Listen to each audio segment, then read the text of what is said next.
Assalamualaikum warahmatullahi wabarakatuh. Perkenalkan, nama saya Nasujula Sedina dari kelas manajemen 22A NPM 2241101. Di sini saya ingin menjelaskan manajemen risiko reputasi. Pengertian manajemen risiko reputasi. Manajemen risiko reputasi merupakan suatu usaha untuk mengendalikan dan memantau risiko yang dapat merusak reputasi perusahaan atau organisasi. Risiko reputasi merupakan aset yang paling berharga, dan reputasi yang baik dapat membantu perusahaan beroperasi lebih efektif dan mendapatkan lebih banyak pelanggan dan investor. Namun, reputasi yang buruk dapat menyebabkan kehilangan pelanggan, investor, mitra bisnis, dan uang. Risiko reputasi dapat disebabkan oleh berbagai alasan seperti publisitas negatif, bertindak tidak etis, atau tidak menepati janji. Risiko reputasi dapat berasal dari tindakan perusahaan, mitra, atau peristiwa luar yang tidak terkontrol. Untuk tindakan perusahaan,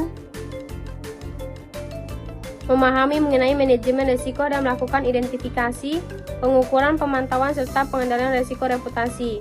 Berikut tujuan manajemen risiko reputasi. Tujuan manajemen risiko reputasi adalah untuk mengantisipasi dan meminimalkan dampak kerugian finansial dan non-finansial dari risiko reputasi. Risiko reputasi merupakan aset yang penting perusahaan, dan kerusakan reputasi yang dihasilkan dapat lebih dahsyat daripada kerugian finansial lainnya. Manajemen risiko reputasi bertujuan untuk melindungi aset reputasi, mengurangi kerugian, meningkatkan keselamatan, meningkatkan kepatuhan, dan mengoptimalkan peluang tindakan yang dilakukan dalam manajemen risiko reputasi, antara lain identifikasi risiko, analisis risiko, evaluasi risiko, pengembalian strategi pengelolaan risiko, dan implementasi dan pelaksanaan tindakan pengelolaan risiko. Berikut prinsip manajemen risiko reputasi. 1. Menciptakan dan melindungi nilai organisasi. Manajemen risiko reputasi bertujuan untuk membangun dan memelihara nilai organisasi dengan mengidentifikasi, mengukur, memantau, dan mengendalikan risiko reputasi. Yang kedua, integrasi dan tata kelola organisasi. Penerapan manajemen risiko reputasi harus diintegrasikan dengan proses-proses organisasi, dan manajemen puncak harus terlibat dalam penerapan. 3. Keterlibatan semua pihak dalam organisasi. Keberhasilan penerapan manajemen risiko reputasi membutuhkan keterlibatan dari semua pihak dalam organisasi. Dokumentasi dan pelapor. Aktivitas dokumentasi dan pelapor adalah komponen penting dalam manajemen risiko reputasi.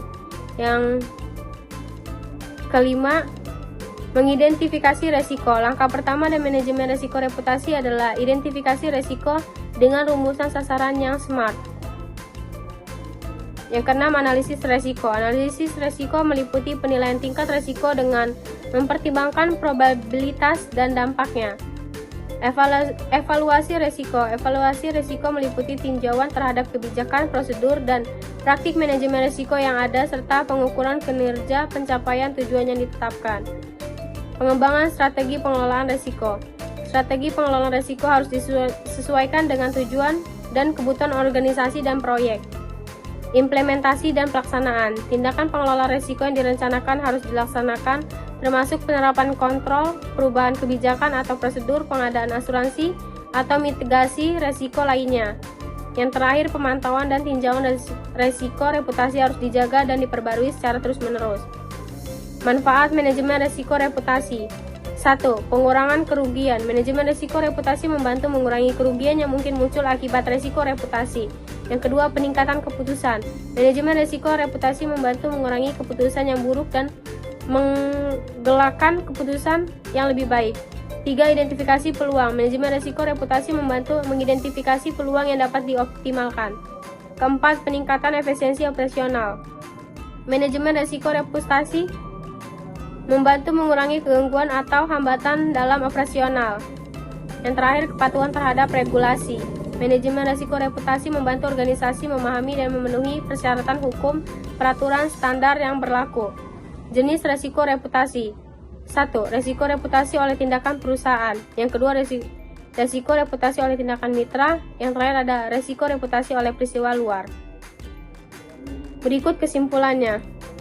Manajemen risiko reputasi adalah proses mengidentifikasi, menganalisis, dan mengendalikan risiko yang berpotensi merusak citra organisasi dalam mata masyarakat umum. Risiko reputasi dapat terjadi karena berbagai alasan seperti Kualitas negatif, bertindak tidak etis atau tidak menepati janji. Manajemen resiko reputasi mencakup identifikasi, pengukuran, pemantauan, serta pengendalian resiko reputasi pada kegiatan fungsional tertentu. Cara mengurangi resiko reputasi antara lain dengan membuat manajemen reputasi, membuat posting agar brand terlihat bagus dan memiliki pesona yang lebih bagus di mata masyarakat. Perusahaan juga perlu membuat semacam paduan untuk merespon ulasan buruk terkait bisnisnya. Sekian presentasi yang saya sampaikan. Wassalamualaikum warahmatullahi wabarakatuh.